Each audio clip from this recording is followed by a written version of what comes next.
We have been discussing the details of differential scanning calorimetry, and to begin with, we have been discussing the examples of biologically important systems, specifically proteins.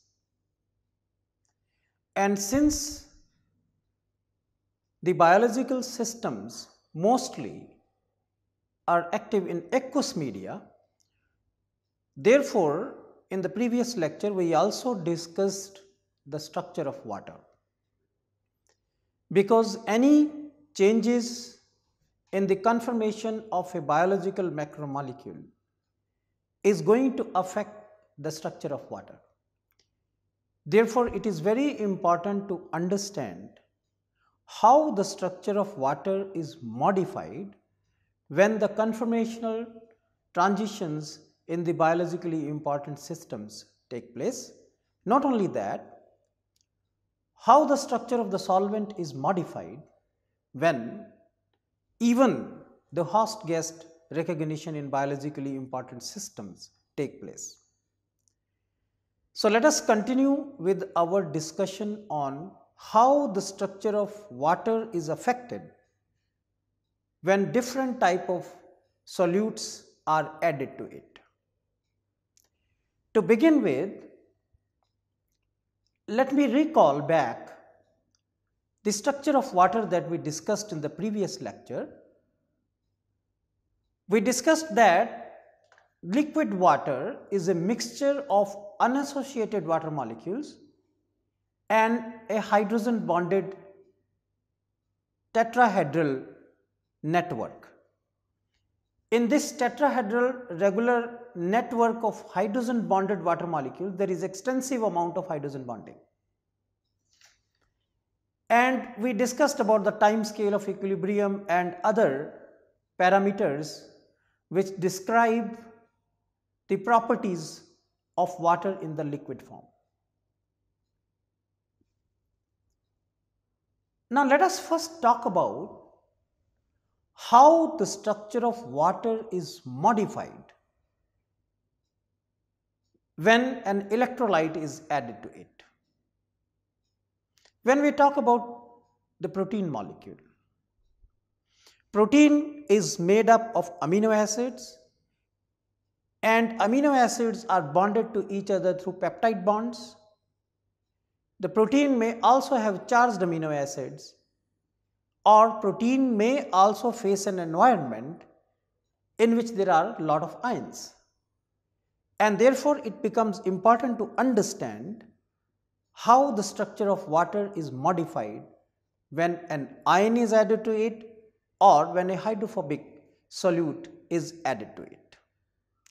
Let us first talk about what is the structure of water around an ion. How do we generate ions in an aqueous solution? We can take an example of sodium chloride. When you take solid sodium chloride and add the crystal of sodium chloride to water, sodium chloride ionizes. It ionizes in the form of sodium ions and chloride ions. Now let us, to begin with, start with only one cation. Let us first consider only one ion in the form of cation and discuss that how that affects the structure of water. Let us take a look at the slide.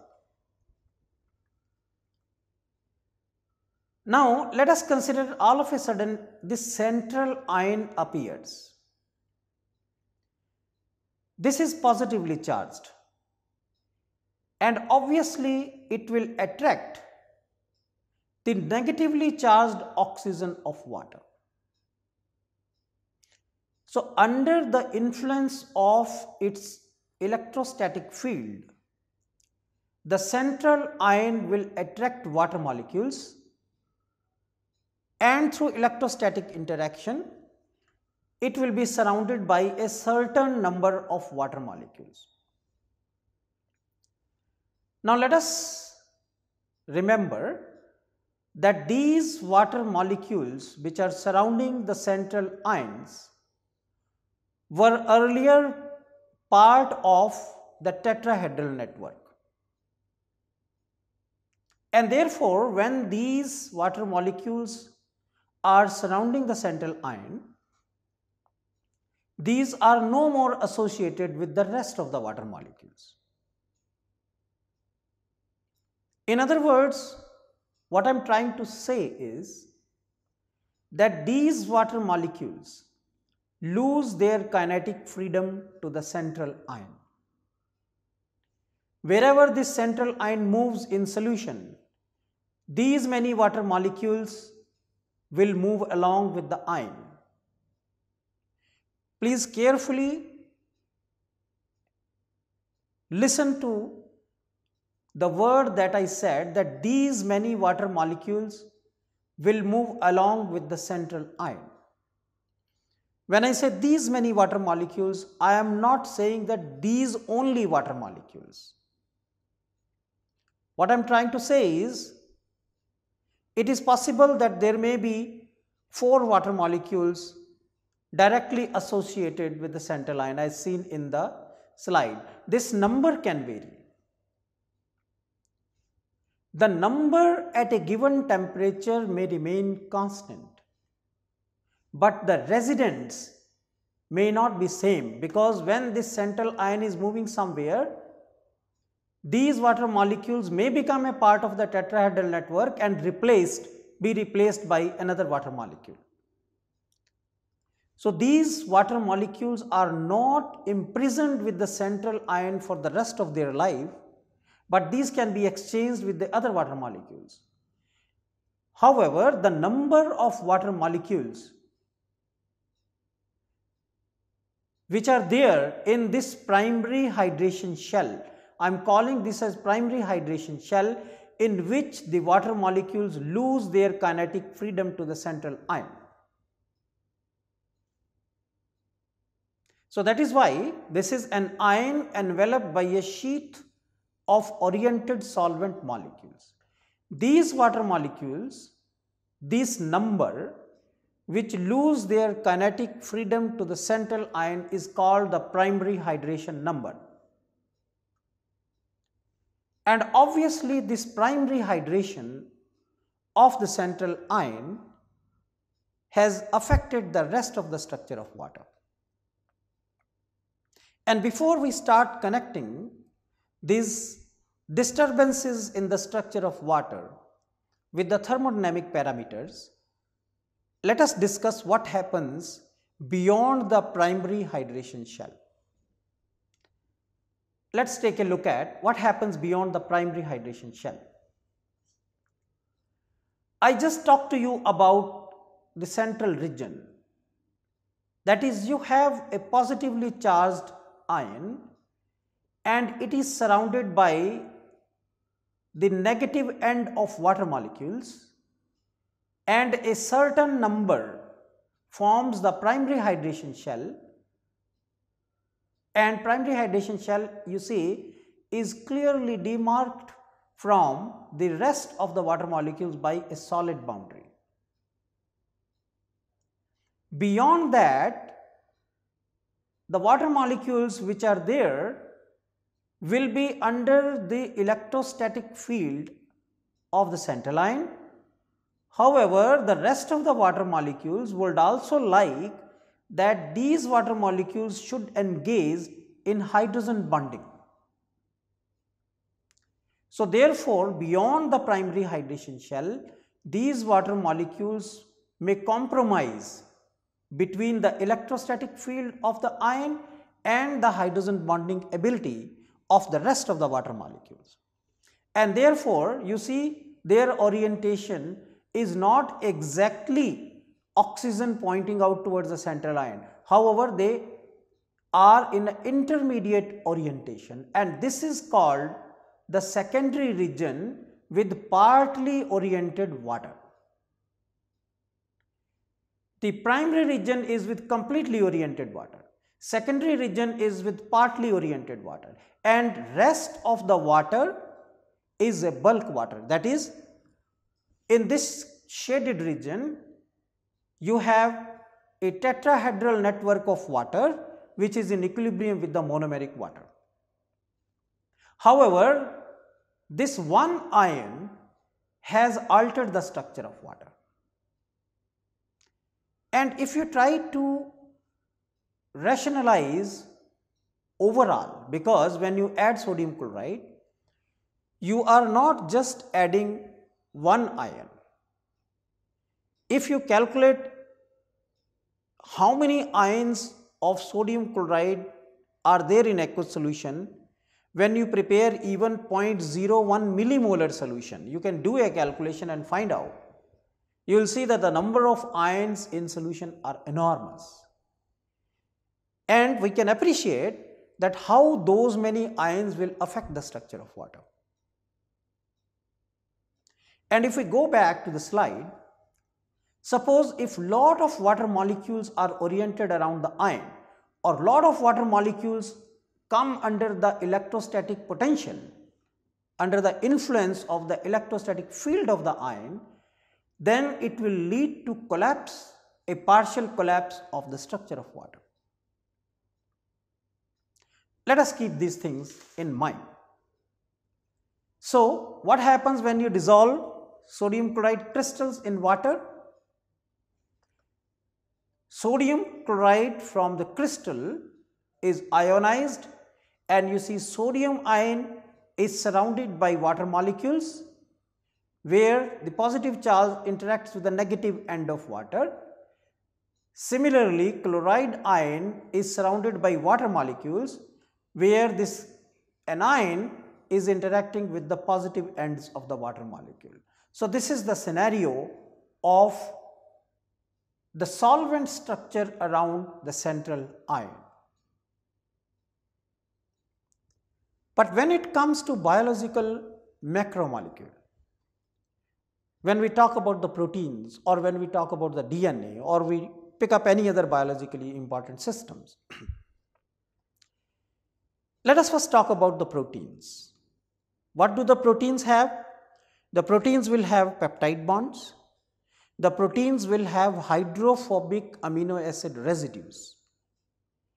And we know that when the protein unfolds, the hydrophobic content of the protein or hydrophobic groups of the protein are exposed to the solvent.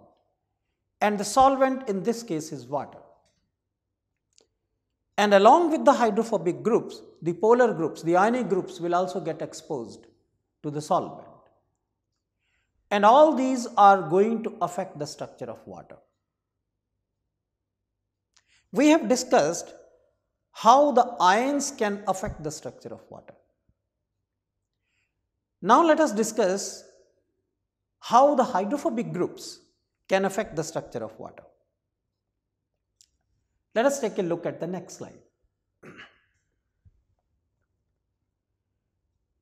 And let us once again examine the structure of water. If I add any solute which will shift the equilibrium towards the more hydrogen bonded network, let us call that as a structure maker. And any solute which shifts the equilibrium towards more unassociated water molecules, or the one which leads to disruption of hydrogen bonding, that will be called as a structure breaker. So, take a look at the comment, structure maker. The one which induces more hydrogen bonding in water means which will shift the equilibrium towards the hydrogen bonded network. And the structure breaker, the one which disrupts the hydrogen bonding in water. Now, what happens when a hydrophobic moiety is present in water? It is well known that hydrophobic substances are called as water hating, or means which do not like water. And that is why you see the surfactants micelize in aqueous solution, because hydrophobic moieties will aggregate and form a micelle like structure because they do not dissolve in water. So, when a hydrophobic moiety is added to an aqueous solution, what happens is, let us take a look at this slide. Since hydrophobic molecules do not like water, they will tend to be away from water, and in this process they will induce more hydrogen bonded structure in water, because they cannot form hydrogen, they cannot form hydrogen bond with water. They cannot form polar interactions with water. They like to be away from water, and it results into more hydrogen bonded structure in water. That means the equilibrium is shifted towards the regular hydrogen bonded tetrahedral network. Therefore, that is why this comment is written over here, that water structure is strengthened around hydrophobic groups. Now, this disruption of water structure or strengthening of water structure, let us try to think what will be the effect of these changes in structure of water on thermodynamic quantities. Now, suppose the water structure is strengthened. Water structure is strengthened mean hydrogen bonding is strengthened in water. Hydrogen bonding is an exothermic process, and therefore this contribution from hydrogen bonding, extra hydrogen bonding will result into exothermicity. And what about the entropy? If the hydrogen bonded structure is strengthened, that means there is more order, the entropy will decrease.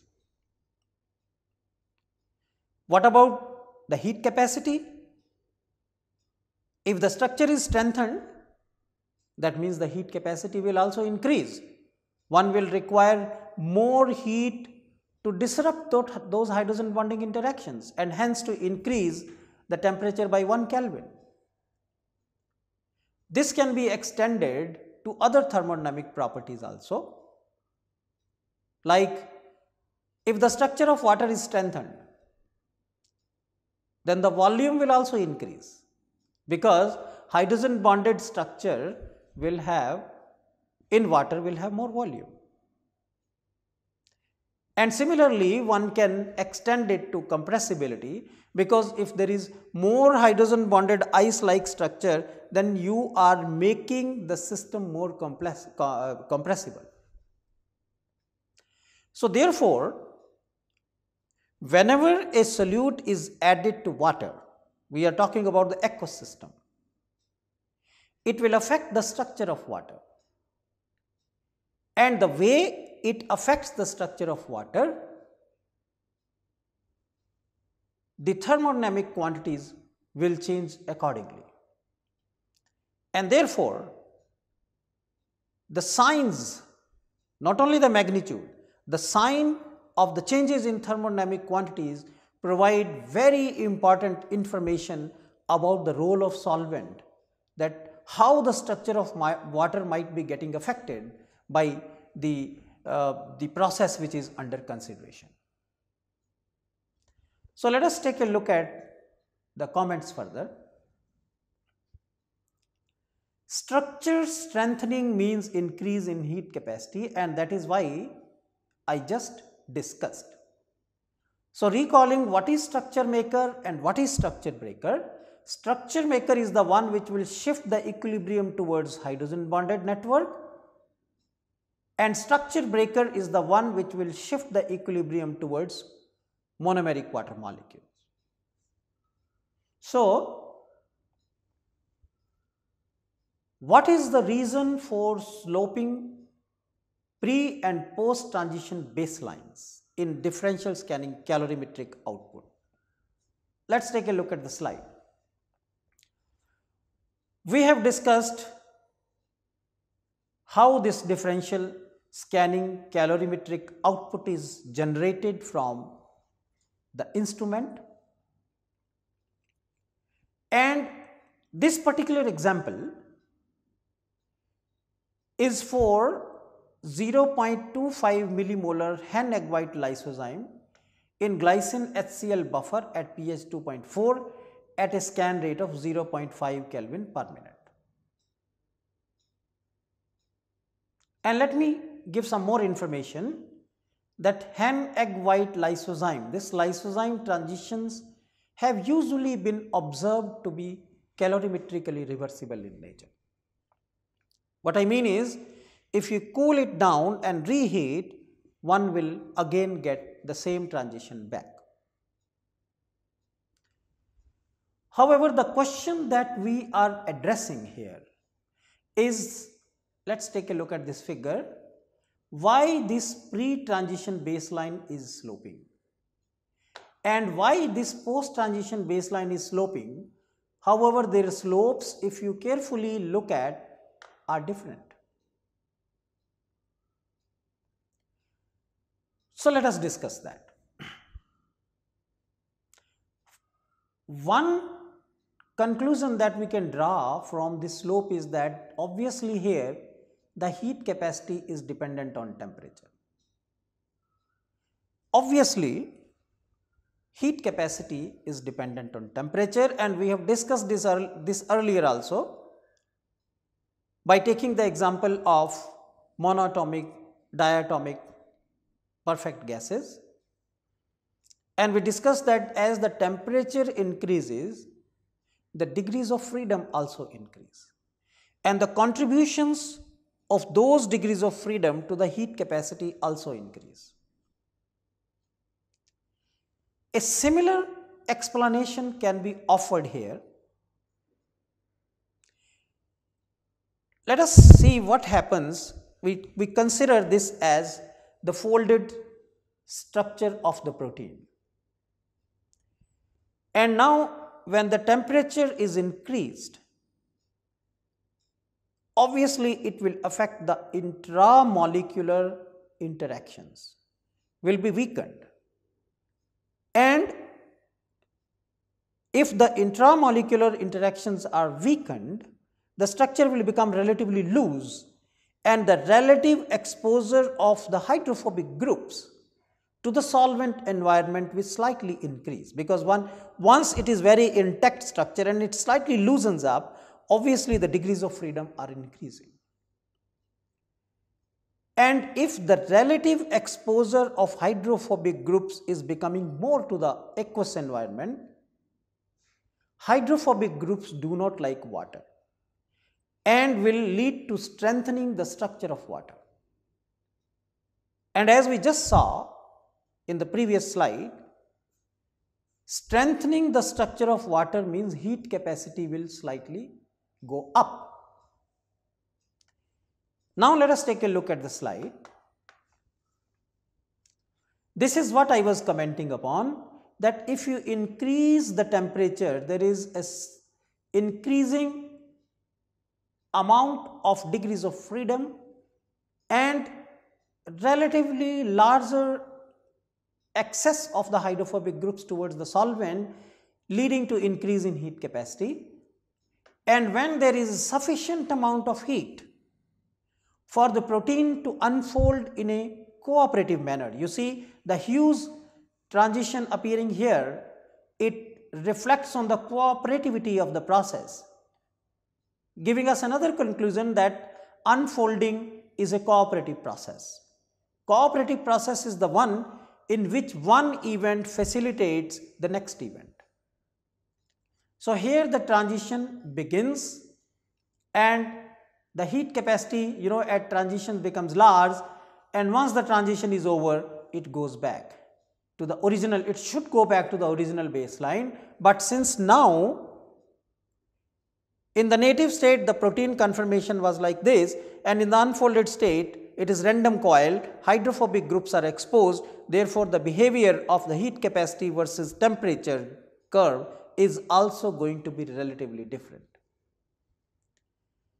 And that is what you see here, that the heat capacity of the unfolded protein in the aqueous solution is higher than the heat capacity of the native protein in aqueous solution, and the difference between the two is delta Cp, and that we have discussed in details in one of the previous lectures.